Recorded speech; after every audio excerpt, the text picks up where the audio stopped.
Innal hamdalillah nahmaduhu wa nasta'inuhu wa nastaghfiruh wa na'udzu billahi min syururi anfusina wa sayyiati a'malina. May yahdihillahu fala mudhillalah wa may yudlil fala hadiyalah. Asyhadu an la ilaha illallah wahdahu la syarikalah wa asyhadu anna Muhammadan abduhu wa rasuluh la nabiyya ba'dah. Allahumma fasalli wa sallim ala dan nabiyil karim Muhammadin wa ala alihi wa sahbihi ajma'in wa man tabi'ahum bi ihsani ila yaumiddin. Ya ayyuhalladzina amanu taqullaha haqqa tuqatih wa la tamutunna illa wa antum muslimun. Ya ayyuhan nasu taqu rabbakumul ladzi khalaqakum min nafsin wahidah wa khalaqa zawjaha wa bassa minhuma rijalan katsiran wa nisaa'a wattaqullaha tasa'alu bil arham innallaha kana 'alaikum raqiba. Ya ayyuhalladzina amanu taqullaha wa qulu qawlan sadida yuslih lakum a'malakum wa yaghfir lakum dzunubakum wa may yuti'ir rasulahu faqad faza fawzan 'azima. Amma ba'du. Hadirin jamaah Jumat, semoga Allah kita semua alhamdulillah segala puji milik Allah yang telah melimpahkan nikmat dan kenikmat kita semua, yaitu nikmat iman, nikmat Islam, nikmat sehat dan nikmat peluang, sehingga kita bisa hadir di tempat yang mulia ini dalam rangka kita melaksanakan kewajiban kita sholat Jumat bersamaan. Semoga sholat yang kita dirikan dan seluruh amal ibadah kita diterima oleh Subhanahu wa ta'ala. Amin ya rabbal alamin. Salawat dan salam semoga limpahkan kepada Nabi kita Muhammad sallallahu alaihi wasallam, beserta keluarga dan para sahabatnya dan para pengikutnya yang ikuti sunnah-sunnah di zaman. Hadirin, semoga Allah kita semua dakwah Rasul ada dakwah tauhid yang disampaikan dengan akhlakul karimah. Dan di antara sekian banyak nikmat-nikmat Allah yang Allah berikan kepada kita semua, kepada kaum muslimin, yaitu nikmat diutus Nabi kita Muhammad sallallahu alaihi wasallam. Karena sebelum diutus Nabi, dunia dalam keadaan yaitu penuh dengan kedoliman, penuh dengan ketidakadilan. Bahkan bangsa Arab pun disebut bangsa jahiliyah karena moralnya rusak, suka mabuk-mabukan, minum-minuman. Bahkan ada seorang ayah yang rela mengubur hidup-hidup anak perempuannya. Bahkan yang lebih dahsyat lagi, di sekitar Ka'bah ada kurang lebih 360 patung-patung sembah. Itulah kondisi orang-orang Arab pada zaman jahiliyah. Dengan diutus Nabi kita Muhammad SAW, sehingga Nabi berdakwah dengan yang awali dengan dakwah tauhid, disampaikan dengan akhlak karimah, maka banyak orang-orang Arab yang menerima ajaran Nabi, sehingga banyak orang yang masuk Islam. Di antaranya adalah Umar bin Khattab. Padahal Umar bin Khattab sebelumnya orang yang paling bengis, yang paling memusuhi Nabi Muhammad SAW dan memusuhi Islam. Dengan doa Nabi Muhammad SAW, Nabi berdoa, ya Allah berikan petunjuk kepada dua Umar, ya Umar bin Hisham dan kedua Umar bin Khattab. Maka Allah berikan petunjuk pada Umar bin Khattab sehingga dia masuk Islam sebagai pembela Islam yang paling kuat. Allah SWT berfirman dalam surat Al-Jumu'ah ayat 2, A'udzubillahi minasyaitonirrajim. Walladzi ba'atsa fil ummiyina rasulan minhum yatlu alaihim ayatihi wa yuzakkihim wa yu'allimul kitaba wal hikmah wa in kanu min qablu fi dhalalin mubin. Dialah Allah dan yang telah mengutus Rasul kepada kaum yang ummi. Rasul itu membacakan ayat Allah kepada mereka, mensucikan hati-hati mereka, dan mengajar kepada mereka Alkitab yaitu Al-Quran, dan mengajar kepada kita yaitu kepada mereka adalah Al-Hikmah yaitu As-Sunnah, meskipun mereka sebelumnya berada dalam keadaan syaitan yang nyata. Jadi tugas Rasul pertama adalah membacakan ayat Allah kepada mereka. Dengan dibacakan ayat Allah, banyak orang yang tercentuh hatinya sehingga masuk Islam, di antara Umar bin Khattab.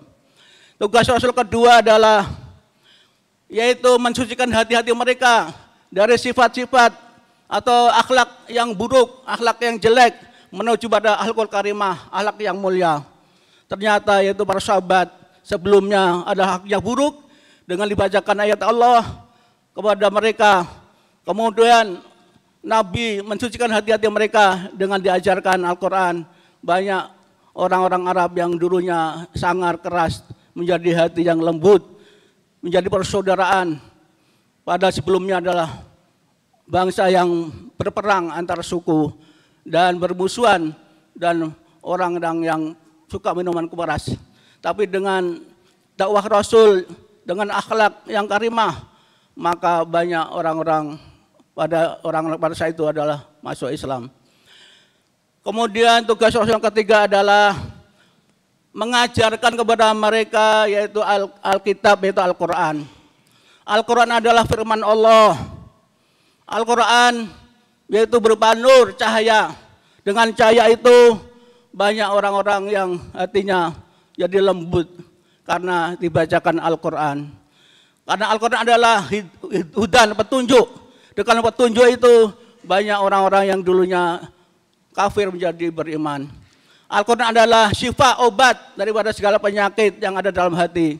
Yaitu penyakit hasad, iri, dengki, ujub, takabur, sum'ah, riya, dan lain sebagainya. Itulah semua penyakit hati. Lalu dengan Al-Quran dibacakan kepada mereka, hati mereka jadi lembut, lemah lembut, saling menyayangi, saling menolong, dan saling membantu. Kemudian Al-Quran adalah Al-Furqan, pembeda antara hak dan batil. Dengan Al-Quran, para sahabat bisa membedakan mana yang hak dan batil. Demikian juga kita, kalau kita benar-benar memahami Al-Quran, maka kita akan menjadi orang yang bisa membedakan mana yang hak, mana yang batil, mana yang jelek, mana yang buruk. Itulah Al-Quran adalah hudan, petunjuk. Al-Quran adalah syifa, obat daripada segala penyakit hati. Al-Quran adalah Al-Furqan, pembeda antara hak dan batil. Al-Quran adalah hudan, petunjuk. Mudah-mudahan dengan Al-Quran yang kita pelajari dan kita amalkan menjadi pedoman kita hidup di dunia sampai akhirat. Kemudian tugas Nabi yang keempat adalah mengajar kepada mereka as-sunnah. As-sunnah adalah ucapan, perbuatan, dan kata Nabi. As-sunnah adalah yaitu pedoman hidup yang kedua setelah Al-Quran. Karena kita tidak akan bisa mengamalkan Al-Quran, kita tidak bisa mengamalkan Islam kecuali dengan Al-Sunnah. Karena Al-Quran perintahnya adalah global. Seperti wa aqimus shalah, dirikan sholat. Bagaimana kita mendirikan sholat? Maka harus dengan As-Sunnah. Tidak boleh kita hanya pegang Al-Quran saja.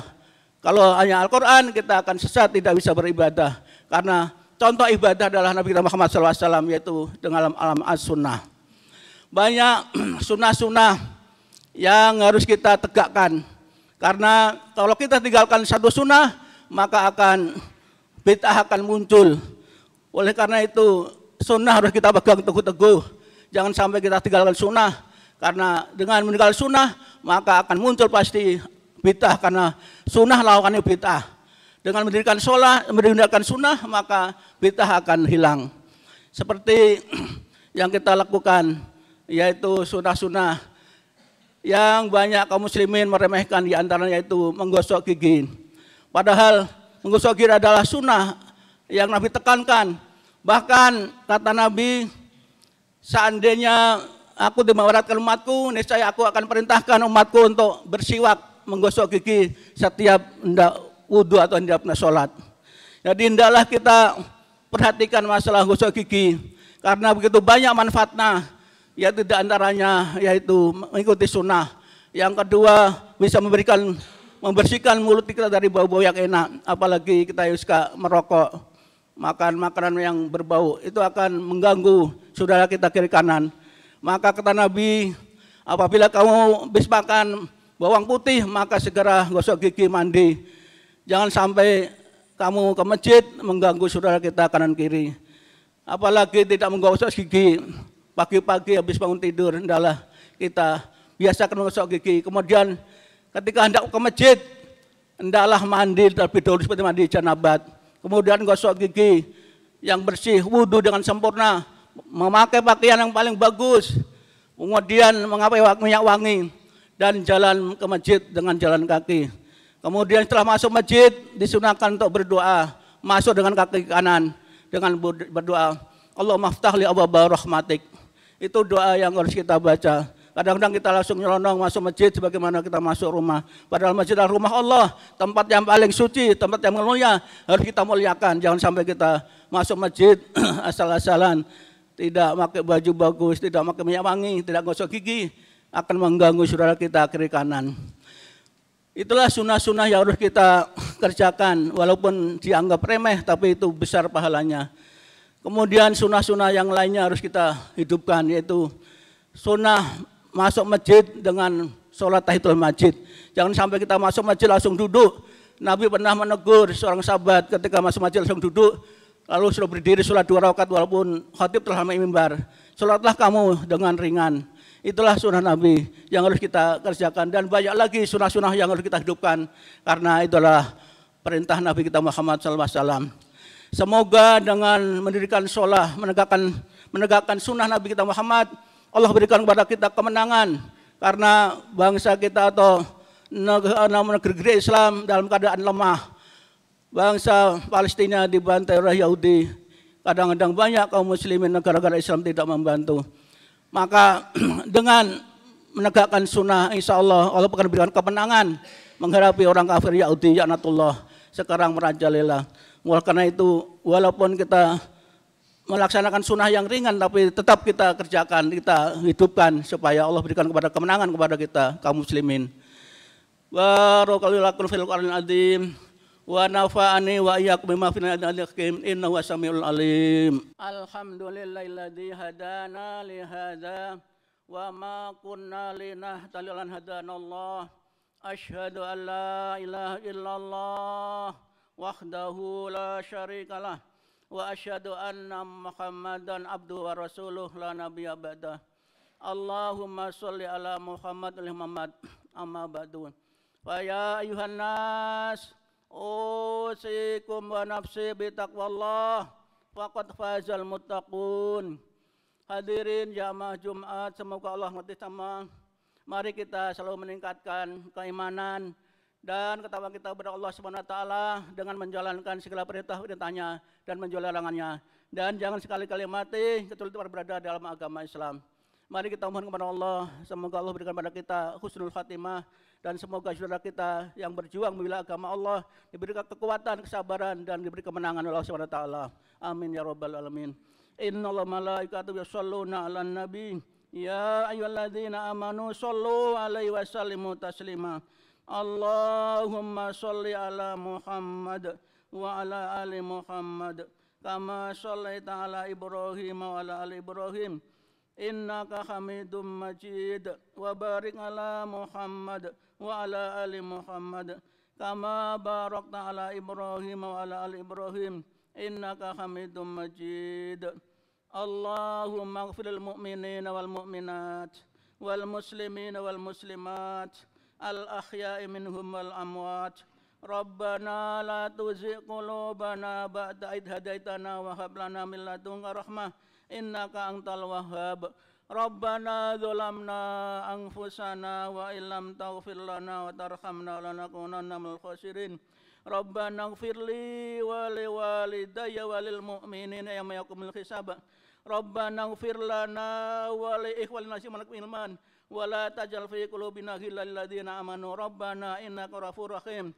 Allahumma arinal haqqa haqqan warzuqna ittiba'ah wa arinal batila batila warzuqna ijtinabah.